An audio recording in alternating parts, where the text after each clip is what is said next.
Assalamualaikum warahmatullahi wabarakatuh. Selamat pagi anak-anak kelas 10 IPS 1. Pada, pembelajaran kali ini kita akan membahas mengenai permintaan dan penawaran. Nah, Ibu harap dengan adanya video pembelajaran ini kalian bisa memahami, konsep-konsep, lalu juga bisa memahami perhitungan, dan bisa menggambar kurva baik permintaan dan maupun penawaran. Nah, sehingga kalau misalnya kalian sudah memahami, kita bisa langsung, latihan-latihan soal dan kita hanya perlu mereview materi ini pada pertemuan asinkronus yang akan diselenggarakan pada hari Selasa. Jadi nanti, mmm, setelah melihat video pembelajaran ini, kalian silahkan, bertanya apa yang belum dipahami atau mungkin ada yang masih dibingungkan, silahkan ditanyakan di pertemuan yang menggunakan Google Meet nanti pada hari Selasa. Nah, pokok pembahasan dari pembelajaran kali ini adalah yang pertama ada permintaan. Ada pengertian permintaan, faktor-faktor yang mempengaruhi permintaan, hukum permintaan, fungsi permintaan, dan kurva permintaan.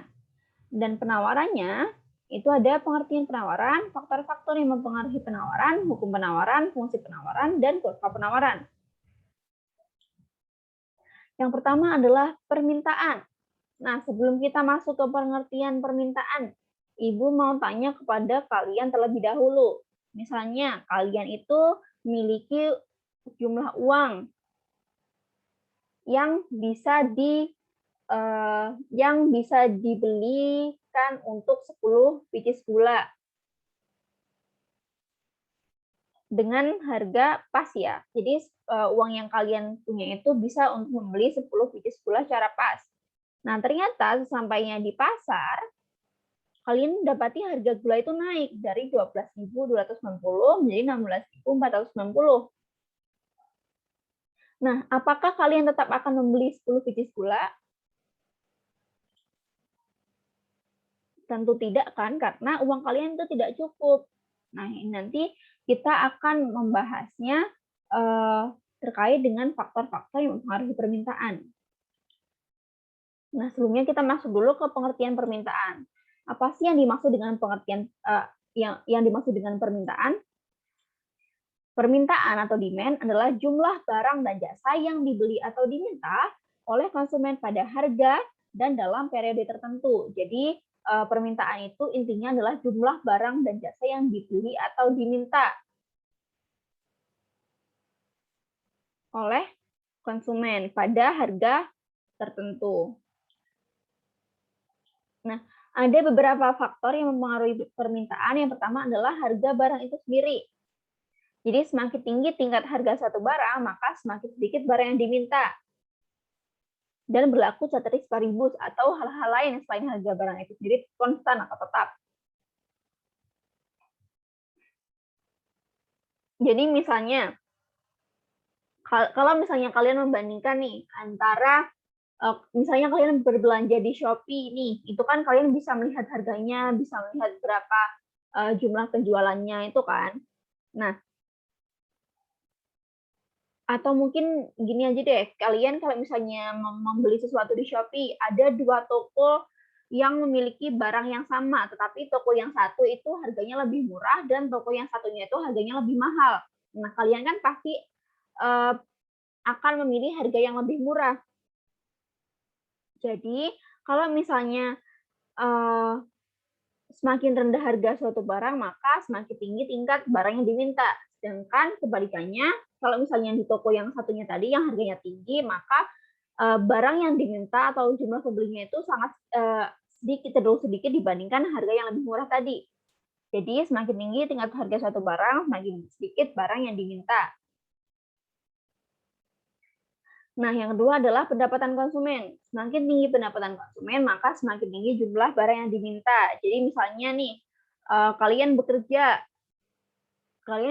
di tahun 2014 itu kalian gajinya 1 juta. Nah, kalian bisa membeli barang A, barang B, barang C, atau mungkin kalian bisa membeli barang A sebanyak 10 pcs. Nah, pada tahun selanjutnya, pada tahun 2015, kalian itu gajinya naik menjadi 2 juta. Nah, kalian kan bisa membeli barang A itu atau barang lain itu lebih banyak daripada saat kalian pendapatannya masih 1 juta. Jadi, semakin tinggi pendapatan konsumen, maka semakin tinggi jumlah barang yang diminta. Yang ketiga adalah selera konsumen. Semakin tinggi selera konsumen terhadap satu barang, maka permintaan akan meningkat. Misalnya saat ini sedang banyak-banyaknya orang yang suka bersepeda. Nah, karena trennya itu sekarang bersepeda, maka permintaan akan sepeda itu meningkat. Yang keempat adalah jumlah penduduk. Semakin besar jumlah penduduk, itu kan maka jumlah kebutuhannya itu kan semakin tinggi. Maka permintaannya pun juga akan semakin tinggi. Permintaan akan barang dan jasanya itu akan semakin tinggi. Jadi semakin besar jumlah penduduk, maka permintaan juga akan semakin tinggi. Lalu yang faktor kelima adalah ekspektasi terhadap harga barang. Jadi misalnya harga barang itu diramalkan mengalami kenaikan di masa yang akan datang, maka permintaan akan barang tersebut saat ini akan meningkat. Jadi misalnya tanah itu diramalkan pada beberapa tahun ke depan itu mengalami peningkatan harga yang sangat signifikan. Makanya sekarang orang itu berbondong-bondong membeli tanah untuk investasi karena diramalkan harganya akan mengalami kenaikan sehingga permintaan tanah akan saat ini itu mengalami peningkatan. Ada juga emas, misalnya emas diramalkan pada beberapa tahun kemudian akan mengalami peningkatan.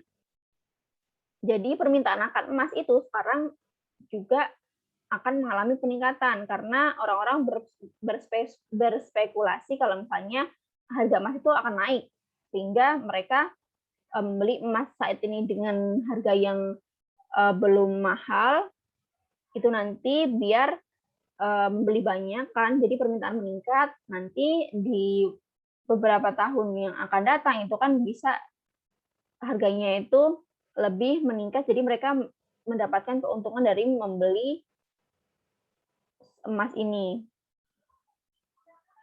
Lalu yang keenam adalah harga barang lain. Ada barang substitusi dan barang komplementer. Yang pertama itu ada barang substitusi. Semakin tinggi harga suatu barang, maka permintaan akan barang substitusi atau pengganti itu akan meningkat. Misalnya, harga tempe itu lagi naik. Nah, barang substitusi atau barang pengganti dari tempe itu misalnya kita misalkan tahu ya. Kalau nggak ada tempe, pokoknya beli tahu gitulah, dimisalkan. Nah, kalau misalnya harga tempe naik, maka konsumen akan cenderung membeli tahu. Jadi, semakin tinggi harga suatu barang yaitu tempe, maka permintaan akan barang penggantinya yaitu tahu akan meningkat karena konsumen akan cenderung membeli tahu yang harganya lebih murah. Lalu yang selanjutnya adalah barang komplementer. Barang komplementer itu merupakan barang pelengkap. Jadi semakin tinggi harga suatu barang, maka permintaan barang komplementer atau pelengkapnya itu menurun. Jadi misalnya harga kopi lagi naik-naiknya, lagi tinggi-tingginya, maka orang-orang kan akan cenderung untuk menahan membeli kopi. Jadi permintaan kopi itu kan menurun. Kalau misalnya permintaan kopi menurun, maka permintaan gula juga turun, kan gula sebagai pelengkap kopi tuh. Jadi kalau misalnya harga kopi naik, permintaan kopi turun, maka permintaan akan gula juga akan ikut menurun. Karena gula merupakan barang pelengkap dari kopi.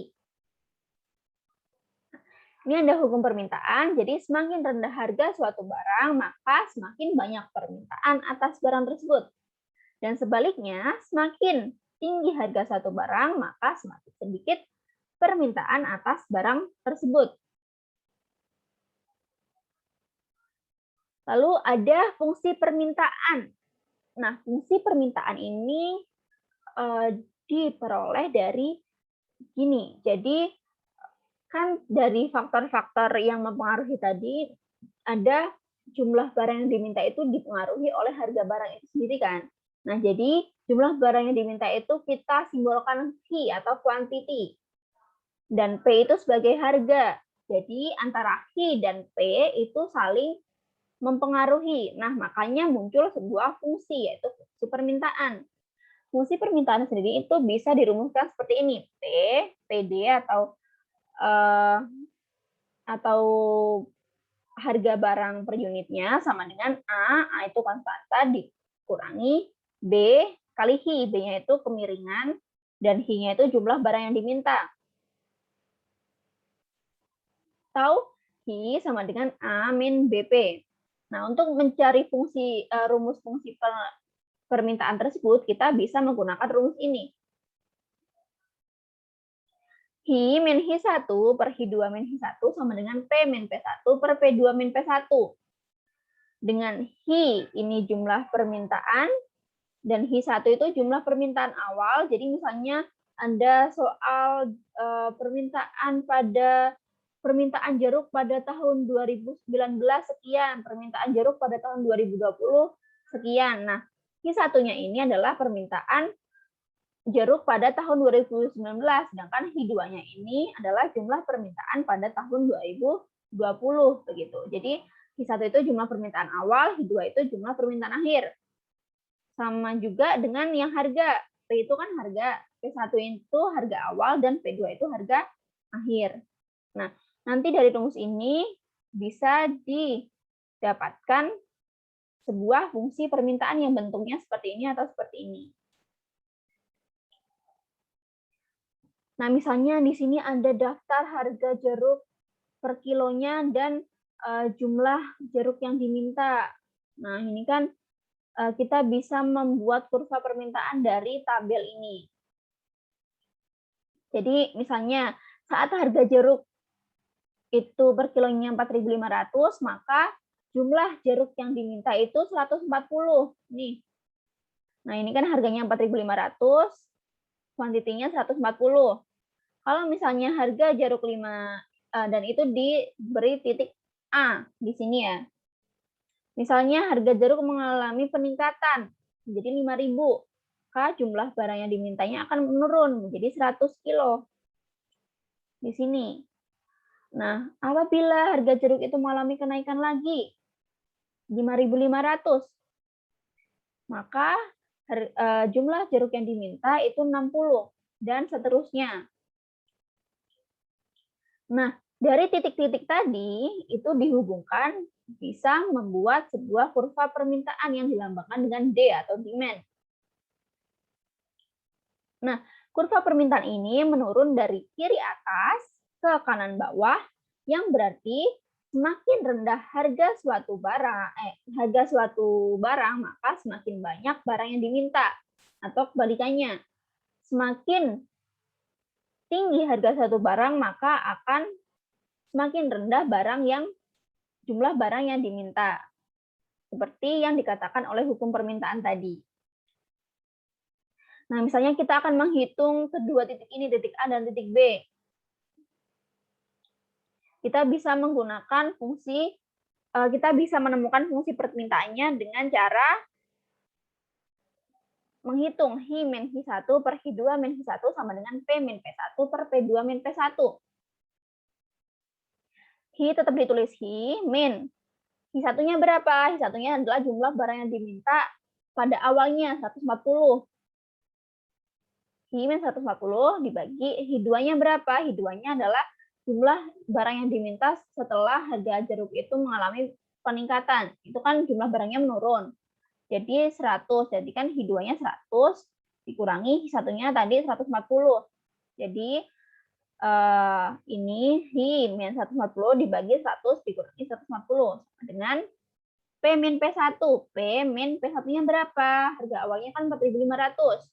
Nah, P2-nya berapa? P2-nya ini 5.000. 5.000 dikurangi P1-nya 4.500. Jadi, dari sini bisa dihitung Hi min 140 per min 40 sama dengan P min 4.500 per 500. Nah, dari sini kita bisa mengkalikan silang. Jadi, Hi min 140 itu dikali 500. Jadi, Hi dikali 500 kan 500 Hi. Min 140 dikali 500 kan min 70.000. sama dengan, ini juga dikali silang, min 40 dikali P itu kan min 40P. Nah, min 40 dikali min 4.500 itu kan 190.000. Jadi jadinya 500i min 70.000 sama dengan 180.000 min 40P. Nah, karena kita mau mencari fungsi permintaannya, jadi di sini konstantanya dipindah ke ruaskan. Jadi min 70.000 ini dipindah ruas ke sini, ke ruas kanan. Kalau dipindah ruas itu kan nanti akan berganti tandanya. Kalau di sini, kalau di kiri itu negatif, maka kalau misalnya berpindah ke kanan itu akan menjadi positif atau menambahkan. Jadi 500i sama dengan 180.000 ditambah 70.000 ini sama dengan 250.000 dikurangi 40P. Jadi i-nya itu kan berarti ini dibagi 500 semua. Kalau di sini biar jadi i itu semuanya itu di sini dibagi 500 semua. Jadi i sama dengan 250.000 dibagi 500 berapa? 500 kan? Terus dikurangi 40P dibagi 500 itu 0,08P. Nah, jadi fungsi permintaan dari kedua titik ini tadi itu sama dengan I sama dengan 500 min 0,08P.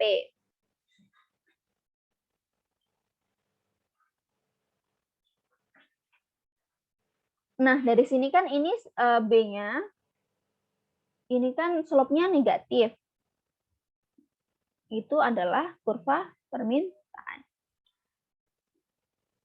Nah, misalnya dari fungsi permintaan tadi kita bisa menggambarkan kurvanya. Misalnya I sama dengan 500 min 0,08P itu bagaimanakah kurvanya? Nah, cara menggambar suatu kurva apabila diberi suatu fungsi permintaan seperti ini, maka kita harus menentukan titik potong sumbu P dan sumbu I-nya. Nah, untuk menentukan titik potong sumbu P-nya, itu kita harus memisalkan I sama dengan 0. Jadi ini kan tadi fungsi permintaannya I sama dengan 500 dikurangi 0,08P. Nah, I-nya itu diganti menjadi 0. Jadi 0 sama dengan 500 dikurangi 0,08P. Nah, setelah itu dipindah ruas.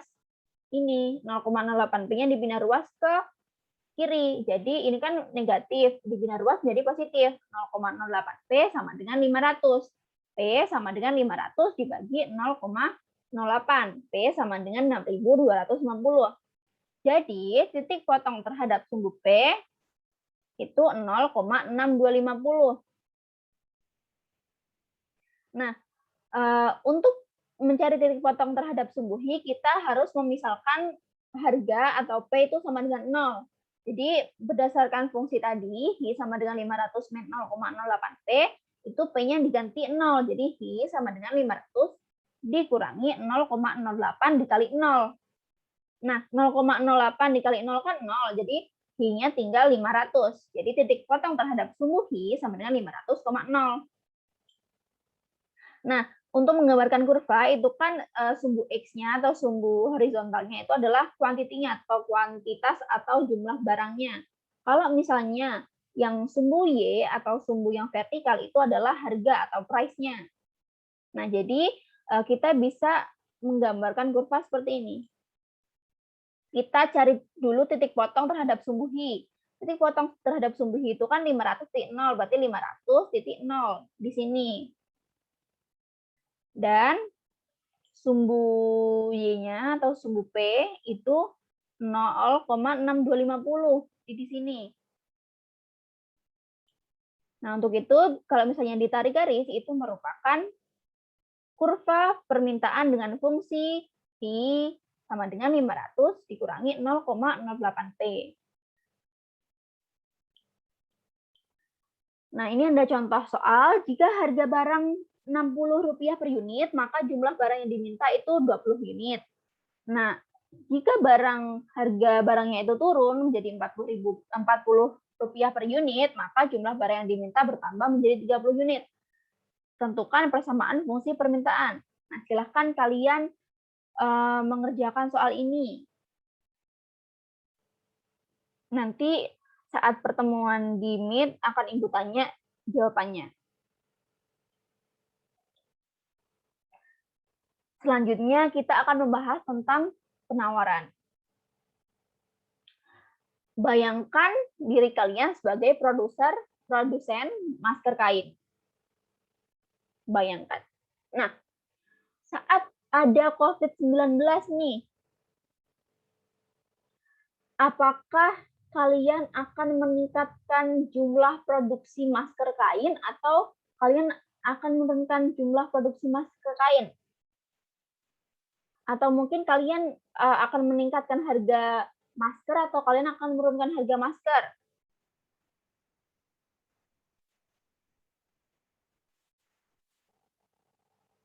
Nah, kalau saya sebagai produsen masker kain itu saya akan meningkatkan harga masker. Karena ya kalau misalnya ditanya kenapa ya karena saya ingin mendapatkan keuntungan yang lebih banyak karena permintaan akan masker itu kan meningkat. Jadi saya akan meningkatkan harga masker dan saya juga akan meningkatkan produksi masker. Jadi barang masker yang saya tawarkan itu akan lebih banyak sehingga keuntungan yang saya dapatkan itu akan lebih banyak lagi.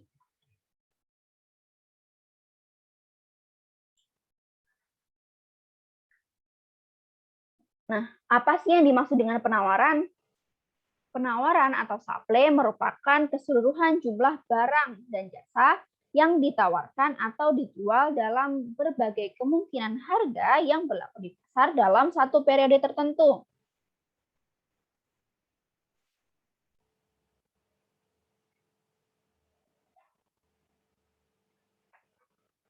Nah, kalau pengertian permintaan tadi kan jumlah barang dan jasa yang dimintakan. Kalau misalnya penawaran itu jumlah barang dan jasa yang ditawarkan atau dijual.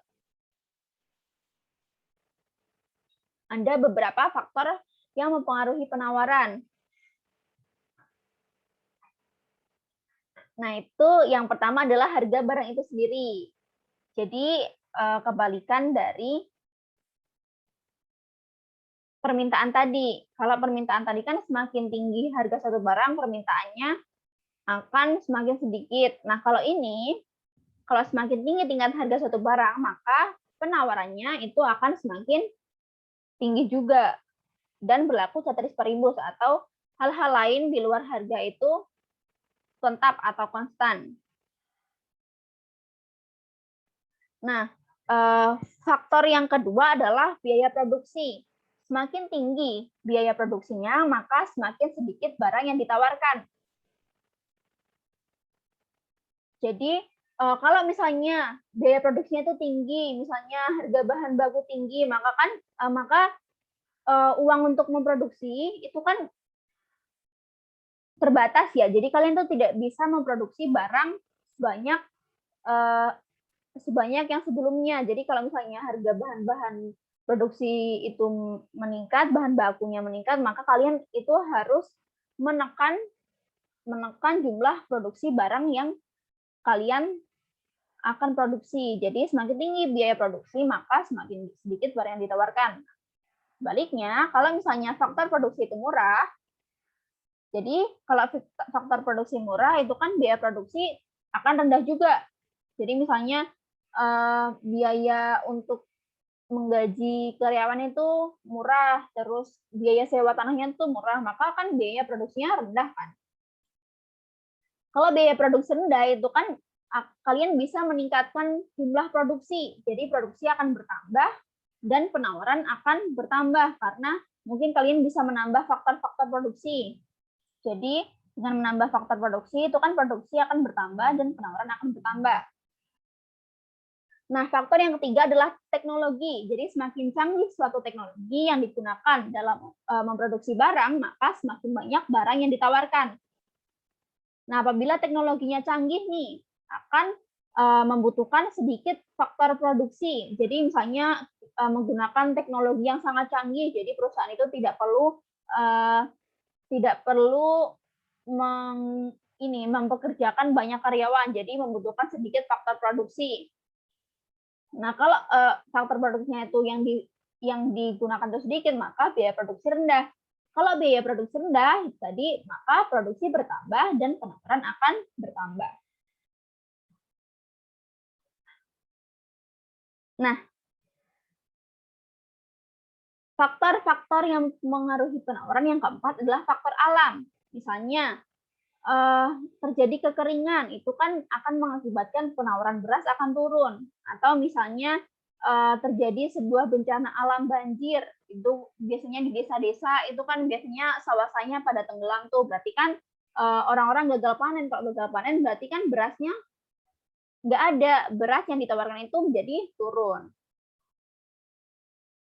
Yang kelima adalah harga barang substitusi atau barang pengganti. Apabila harga barang pengganti itu meningkat, maka jumlah barang yang ditawarkan meningkat. Jadi misalkan kalian itu sebagai produsen masker kain nih. Nah, di pasaran itu harga masker bedah itu kan mengalami peningkatan.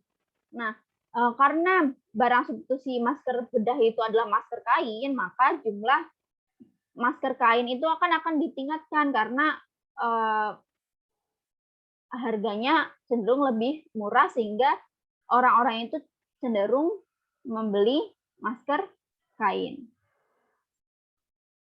Lalu yang keenam adalah kebijakan pemerintah. Nah, kebijakan pemerintah ini ada subsidi dan pajak.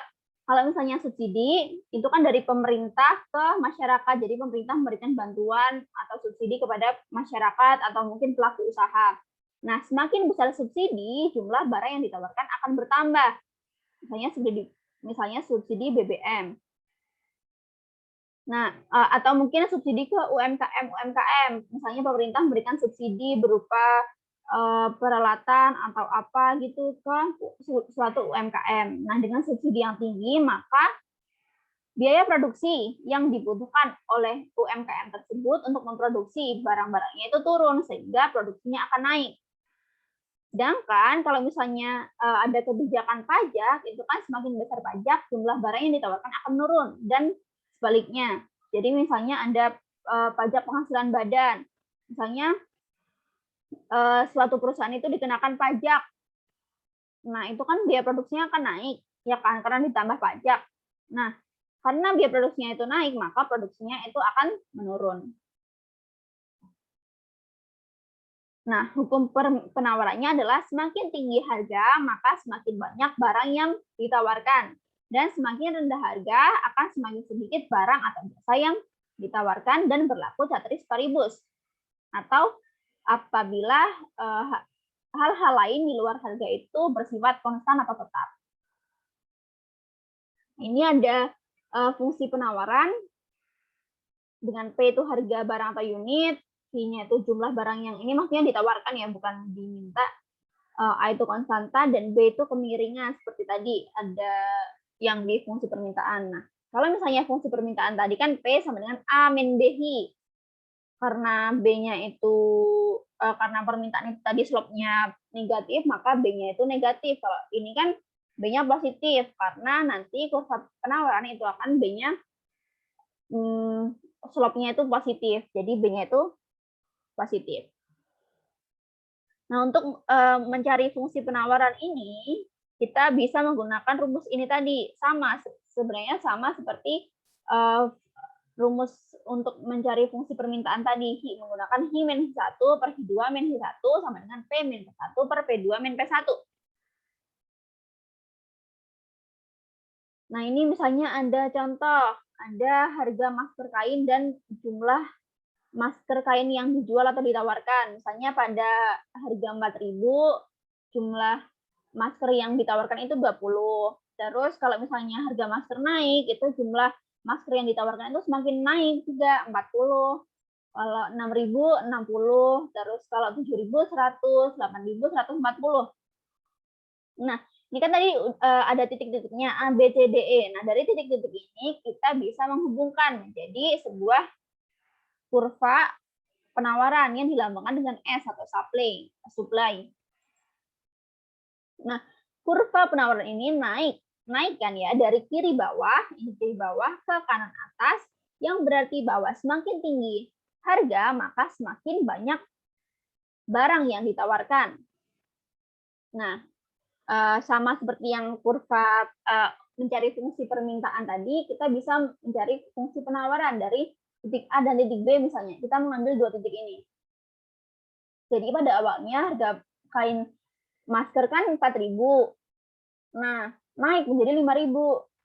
Jadi P1-nya 4.000, P2-nya 5.000. Terus Q-nya jumlah barang yang ditawarkan itu kan yang pertama saat harganya 4.000 itu kan 20. Berarti kan Q1-nya 20 dan Q2-nya naik menjadi 40. Jadi dari situ kita bisa menggunakan rumus mencari fungsi penawaran, yaitu Hi min Hi1 per Hi2 min Hi1 sama dengan P min P1 per P2 min P1. Hi min Hi1-nya 20 kan, per Hi2 min 1, 40 min 20, sama dengan P min P1. P1-nya 4.000, berarti P min 4.000 dibagi P2 min P1 5.000 dikurangi 4.000. Jadi Hi min 20 per 20 sama dengan P min 4.000 per 1.000. Nah, ini dikali silang. Hi min 20 itu dikali 1.000. Jadi 1.000 Hi min 20.000 sama dengan, ini juga dikali silang, 20 dikali P, 20 dikali min 4.000. Jadi min 80.000 ditambah 20P.